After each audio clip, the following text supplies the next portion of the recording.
By this point, we know the pattern pretty well. Every year there's a new iPhone, with a faster processor, better camera, and a few other new tricks up its sleeve. Every other year there's a new form factor, with a usually lighter and thinner case, and some more significant changes. Next year, if the pattern holds true, we'll see an iPhone 7, again with that faster processor and better camera. But a new number generally signals a new flagship feature. The iPhone 4 had the Retina display, the iPhone 5 had a bigger display, LTE, and a Lightning port. The iPhone 6 had an even larger display and Apple Pay. So what's the big selling point for the iPhone 7 going to be?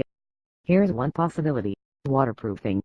Waterproof in the pudding. Waterproofing electronic devices is hardly impossible. Aftermarket waterproof cases exist for cameras and phones. Though they're bulky and cumbersome, they're fine if you want to go diving and take some pictures, but not so great to leave on all the time.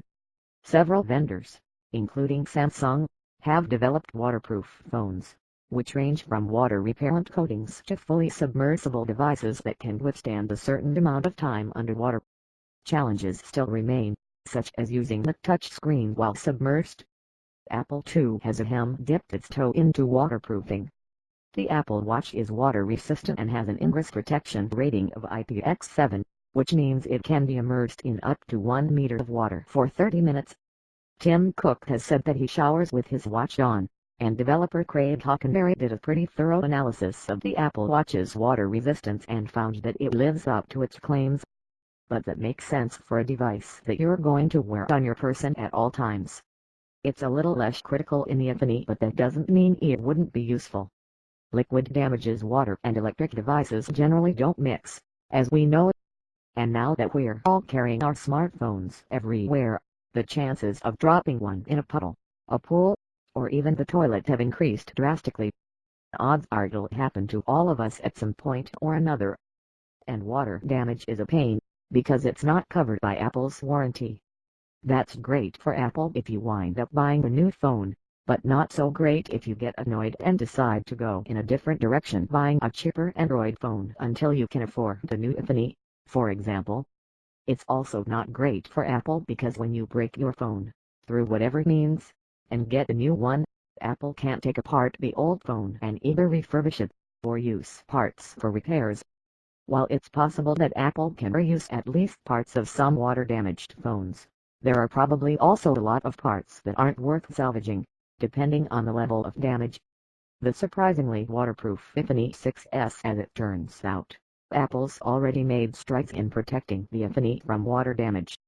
Anecdotal reports have suggested that accidentally dropping the iPhone 6s in liquid didn't result in the expected damage, so iFixit dug deeper and concluded that Apple has already taken steps to improve the iPhone's water resistance. For one thing, a new gasket runs around the inside of the case to help keep water out. Moreover, all of the connectors on the logic board are sealed with silicone, to prevent them from shorting out. Apple even filed a patent on that technique early last year. There are a few places where further work is needed: the power and volume buttons, for example, and the speakers and headphone jack. But surprise! Apple's filed a patent on waterproof buttons and, more recently, on waterproof ports. This also might be why Apple has considered a radical decision of dropping the headphone jack from the next iPhone. After all, one less port means one less thing Apple has to worry about waterproofing.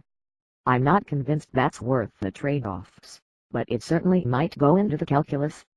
The touchscreen remains the single biggest problem for having a phone that actually works with water, and it might not be one that Apple solves right away. But people will probably be mostly satisfied if their iPhones are protected against those accidental pool drops. Water everywhere. As water resistant as the iPhone 6s might be, Apple doesn't mention it anywhere. For good reason too. There's no need to encourage people to test out the water resistance of their phones, nor to incur any false advertising claims when water damage actually does occur. Better to underpromise and overdeliver. But given all the time and energy that Apple's invested into waterproofing the iPhone, it seems clear that it has aspirations in that direction. So don't be surprised when next year's iPhone 80 features droplets of water running over the surface of the phone, or the keynote highlights an Apple executive's snorkeling trip to Hawaii, complete with underwater photos. Me, I'm holding out for Phil Schiller in a dunk tank. A man can't dream, right? Related?